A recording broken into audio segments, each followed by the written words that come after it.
గౌరవ మంత్రి గారు సీతక్క గారు. అధ్యక్ష, ఈరోజు అసెంబ్లీలో మరి గవర్నర్ గారి యొక్క ప్రసంగానికి ధన్యవాదాలు తెలిపే సందర్భంలో బీఆర్ఎస్ పార్టీ తరఫున జగదీశ్వర్ రెడ్డి గారికి అవకాశం ఇస్తే వారు మాట్లాడినటువంటి తీరు మరి అత్యంత జుగుప్సాకరంగా దురహంకారానికి నిదర్శనంగా ఇవాళ స్పీకర్ గారు చైర్ను ఛాలెంజ్ చేస్తూ మాట్లాడినటువంటిది మా అందరికి కూడా చాలా బాధ అనిపిస్తుంది అధ్యక్ష. ఎందుకంటే అట్టడుగు వర్గాల బిడ్డలు ఇప్పుడిప్పుడు కొన్ని ఉన్నత పదవుల్లోకి వచ్చి మరి శాసనాలు చేసేటువంటి స్థానంలో ఉన్నటువంటి వాళ్లను భయోత్పాతానికి గురి చేసే విధంగా నువ్వు కేవలము అక్కడ శాసనసభలో అంటే స్పీకర్గా కూర్చోవడం మాత్రమే, నీకు ఎలాంటి హక్కు లేదు, అధికారం లేదు. అంటే స్పీకర్ పదవి అనేది రాజ్యాంగబద్ధమైనటువంటి పదవి. అది ఒక వ్యక్తిగా చూడకూడదు, అదొక వ్యవస్థ. ఇక్కడ మొత్తం ఇక్కడటువంటి సభ్యుల అందరి యొక్క గౌరవాన్ని మేము చూస్తూ ఉంటాము. ఎప్పుడు నిరంతరం మీరు ఎక్కువ అటే చూస్తూ ఉంటారు, వాళ్ళకి ప్రతి అవకాశం. ఈ రోజు కూడా తలసాని శ్రీనివాస్ యాదవ్ గారు ఏ హోదాలో మాట్లాడేమో మేము అటు నుంచి ఎన్ని అవమానాలు ఎదుర్కొన్నామో మేము చూసినాము. కాబట్టి ఈ రోజు సభ్యుడు ఎవరైతే మాట్లాడినరో అది నిజంగా అత్యంత అవమానకరంగా మాట్లాడినరు. అంటే ఈరోజు ఎట్లా ఉందంటే కొన్ని వర్గాలకు కొన్ని కుటుంబాలకు కొంతమందికే గౌరవము, మిగతా వాళ్ళకి ఎవరికి ఆ గౌరవం దక్కకూడదని ఏకవచనం కాకుండా నీకు అని మాట్లాడినరు. మా దగ్గర విజువల్స్ ఉన్నాయి, అవన్నీ కూడా సభ ముందు పెట్టడానికి ఎప్పుడైనా సిద్ధం. కాబట్టి ఖచ్చితంగా ఒక దళిత జాతి బిడ్డగా మరి ఒక అత్యున్నత స్థానంలో కూర్చోవడాన్ని వాళ్ళు జీర్ణించుకోలేకపోతున్నారు. అందుకని పదే పదే అవమానకరంగా నిన్న కూడా ఒక స్పీకర్ ట్రైబల్స్ గవర్నర్ గారిని కాంగ్రెస్ కార్యకర్త అంట అక్కడే మాజీ సీఎం గారు కూర్చొని గతంలో గవర్నర్ గారు మాట్లాడే ప్రతి మాట మా ప్రభుత్వం మాటనే అని ఆ రోజు కేసీఆర్ గారు ఓన్ చేసుకున్నారు. ఈ రోజు మరి కార్యకర్త అని అలా ఆపాదించడం, గవర్నర్ గారు కూడా ఒక రాజ్యాంగబద్ధమైనటువంటి పదవిలో ఉన్నాడు.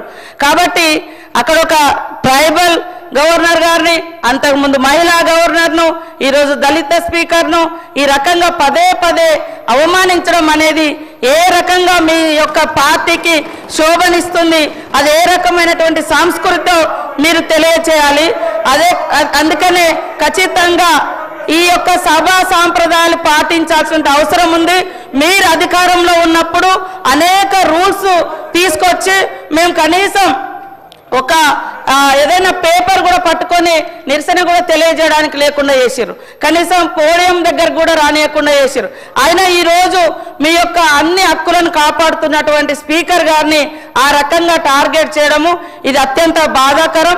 కాబట్టి సంబంధిత సభ్యుడిని సభ్యత్వం రద్దు చేయాల్సిందిగా శాసనసభ నుంచి ప్రతిపాదించడం జరుగుతా ఉంది. గౌరవ మంత్రి గారు ఉత్తమ్ కుమార్ రెడ్డి గారు. స్పీకర్ సార్, సభకు సహకరించండి, చాలా బిజినెస్ ఉన్నది, సభ్యులు మాట్లాడవలసిన అవసరం ఉన్నది. లేదంటే లేదు సహకరించమంటే చర్యలు తీసుకోవాల్సిన అవసరం వస్తుంది. దయచేసి మాట్లాడండి సార్. స్పీకర్ సార్, భారతదేశంలో మన పార్లమెంటరీ డెమోక్రసీ వ్యవస్థలో పార్లమెంట్లో కానీ శాసనసభల్లో కానీ the word or ruling or the authority of the speaker is supreme. దాన్ని క్వశ్చన్ చేయడానికి ఎవరికి అధికారం లేదు. ఈ సాంప్రదాయంతోనే భారతదేశంలో మన పార్లమెంట్ వ్యవస్థ కానీ మన అసెంబ్లీలు నడుస్తున్నాయి. మరి ఈరోజు ఉదయం శాసనసభలో జరిగిన తీరు చాలా దురదృష్టకరం. నేను తీవ్రంగా ఖండిస్తున్నాను. మరి ఒక దళిత కమ్యూనిటీకి చెందిన ఒక సీనియర్ నాయకుడు స్పీకర్ హోదాలో ఉన్నప్పుడు వారిపై ఒక అహంకార ధోరణితో అదేవిధంగా కొంత ఇన్సల్ట్ చేసే విధంగా ఏ మెంబర్ మాట్లాడినా అది సహించరాదని చెప్పి మనం చేస్తున్నాను. మీకు నేను గత శాసనసభ గురించి గుర్తు చేస్తాను స్పీకర్ గారు. ఆ రోజు వాళ్ళు అధికారంలో ఉన్నప్పుడు గవర్నర్ ప్రసంగం అప్పుడు ఇద్దరు సభ్యులు కోమటిరెడ్డి వెంకటరెడ్డి గారు, సంపత్ గారు, గవర్నర్ ప్రసంగం అప్పుడు అమర్యాదగా ఉన్నారని చెప్పి కేవలం ఆ కారణంతో వాళ్ళ సభ్యత్వమే రద్దు చేయబడింది. నేను అదేవిధంగా పార్లమెంట్లో కూడా నేను పార్లమెంట్ ఎథిక్స్ కమిటీ మెంబర్ ఉంటిని. పార్లమెంట్లో కూడా అన్బికమింగ్ బిహేవియర్ కింద పోయిన పార్లమెంట్ టెన్యూర్లోనే ఒక టీఎంసీ సభ్యురాలి సభ్యత్వం రద్దు చేయబడింది. ఈరోజు ఉదయం ఇది చాలా బాధాకరమైన విషయం. ఇట్స్ అన్ ఎక్స్ట్రీమ్లీ అన్ఫార్చునేట్ విషయం. ఏకవచనంతో మిమ్మల్ని ఉద్దేశించి మాట్లాడుతూ అదేవిధంగా మీకు ఏం అధికారం ఉంది, మీరు మిమ్మల్ని ఒక స్పీకర్ వ్యవస్థని, ఒక శాసనసభ వ్యవస్థని, ఒక పార్లమెంటరీ డెమోక్రసీ వ్యవస్థని ఇన్సల్ట్ చేసే విధంగా, అవహేళన చేసే విధంగా మాట్లాడిన వారిపై కఠిన చర్యలు తీసుకోవాలని చెప్పి అదేవిధంగా మరి చర్యలు తీసుకుంటూ ఈ విషయాన్ని అసెంబ్లీ ఎథిక్స్ కమిటీకి రెఫర్ చేసి ఫర్దర్ యాక్షన్లో ప్రొసీడ్ కావాలని చెప్పి నేను సవినయంగా మనవి చేస్తున్నాను. అధ్యక్ష, ధన్యవాదాలు. గౌరవ సభ్యులు మందుల సామ్యాల్ గారు.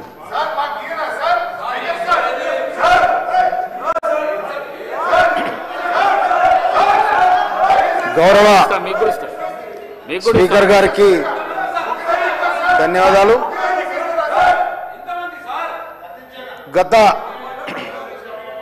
గత వారి ప్రభుత్వంలో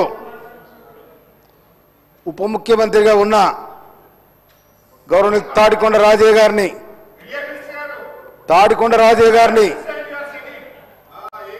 బర్తరపు ఎందుకు చేసిరో వాళ్ళు చెప్పాలి. ఎందుకు అకారణం, దానికి కారణం ఇంతవరకు చెప్పలే. నిండు సభలో మీరు ఆనాడు మంత్రులు ఉన్నారు, బర్తరపు ఎందుకు చేసిరో చెప్పాలి. ఆయన ఏం తప్పు చేసిండో కూడా మీరు ఇంతవరకు చెప్పలే. నిర్దోషంగానే బర్తరపు చేశారు. ఆ తర్వాత కొప్రైశ్వర్ గారు మినిస్టర్ ఉంటే ఆయన మీరు అవమానపరిచారు. ఈ విధంగా ఇవాళ స్పీకర్ గారు ఉంటే స్పీకర్ గారు స్థానం ఆ సీట్లో ఎవరైనా కూర్చోవచ్చు, అది రాజ్యాంగం కల్పించిన హక్కు.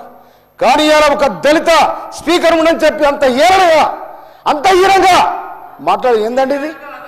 అందుకోసం ఆ సభ్యులు ఎవరైతే ప్రవర్తించారో ఆ సభ్యులు నిర్దోషంగా సభ్యత కట్ చేయాలని మనం చేస్తా ఉంటాం. Thank you. గౌరవ డిప్యూటీ సీఎం బట్టి విక్రమార్క గారు.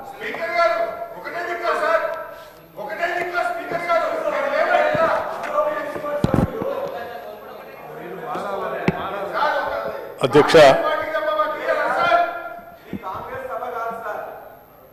దయచేసి మన అందరం కూడా ఈ సభా మర్యాదను కాపాడుకోవాల్సిన అవసరం ఉంది. అధ్యక్ష, సభాపతిగా ఉన్న మిమ్మల్ని గౌరవించాల్సిన బాధ్యత కూడా ఈ సభలో ఉన్న ప్రతి సభ్యుడి పైన ఉంది. అధ్యక్ష, ఈ సభ ప్రజాస్వామ్యానికి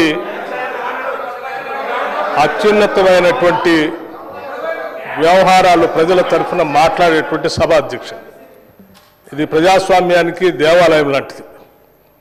ఇటువంటి ఉన్నతమైనటువంటి సభలో ఈ సభ నడపటానికి సభాపతిగా మీరు అక్కడ కూర్చొని ఈ సభలను నియంత్రిస్తూ ఆర్డర్లో పెడుతూ సభను నడిపేటువంటి పూర్తి సర్వ హక్కులు భారత రాజ్యాంగం మీకు కల్పించింది. అధ్యక్ష, ఆ వేదిక పై నుండి అనేక మంది మహానుభావులు, గొప్ప గొప్ప వ్యక్తులు అక్కడ కూర్చొని ఈ రాష్ట్రంలో, ఆనాడు ఉమ్మడి రాష్ట్రంలో కూడా ప్రజాస్వామ్యాన్ని కాపాడటం కోసం వారు ఇచ్చినటువంటి నిర్ణయాలు సభ మొత్తం అంగీకరించి వాటిని ముందు తీసుకునేటువంటి ఉదంతాలు కూడా ఉన్నాయి. అధ్యక్ష, ఒకనొక సందర్భంలో ఆనాటి ఉమ్మడి సభలో కూడా ఒక సభ్యుడు బయట సభాపతి గారి గురించి ఒక మాట మాట్లాడినందుకు యావత్ సభ మొత్తం పార్టీలకు అతీతంగా ఒక నిర్ణయం తీసుకొని ఆ సభ్యుడిని పూర్తిగా సభ నుంచి రద్దు చేయటం కోసం ఎథిక్స్ కమిటీకి పంపించి నిర్ణయం కూడా చేసి సభ నుంచి పూర్తిగా రద్దు చేసినటువంటి దృష్టాంతాలు కూడా ఉన్నాయి. అధ్యక్ష, అటువంటి నిర్ణయాలు అనేకం ఈ సభలో జరిగాయి.